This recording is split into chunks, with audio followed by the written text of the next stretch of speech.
आसगाव येथे उधारीच्या पैशाच्या वादातून एका इसमाला चौघांनी मारहाण केली। या प्रकरणी चारही आरोपींवर पवनी पोलिसात गुन्हा दाखल करण्यात आला आहे।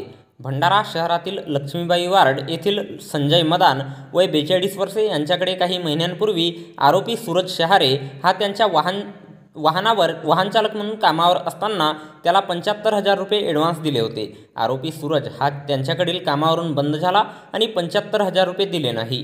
या कारणावरून त्यांच्यात जुने वाद आहे। दरम्यान दिनांक 2 फेब्रुवारी रोजी दुपारी 4:30 वाजता दरम्यान मौजा आसगाव येथे संजय मदान हे आपल्या मित्राकडे गेले असता आरोपी सूरज शहारे, शरद शहारे, एकनाथ शहारे आणि आरोपी महिला सर्व राहणार धामणी यांनी जुन्या पैशाच्या वादातून तुझे कशाचे पैसे असे म्हणून लोखंडी रॉडने मारहाण करून जखमी केले आणि जीवाने मारून टाकण्याची धमकी दिली। या प्रकरणी फिर्यादी संजय मदान यांच्या तोंडी रिपोर्ट आणि वैद्यकीय अहवालावरून पोलीस स्टेशन पवनी येथे गुन्हा दाखल करण्यात आला असून या घटनेचा पुढील तपास पोलीस उपनिरीक्षक रहाटे हे करीत आहेत।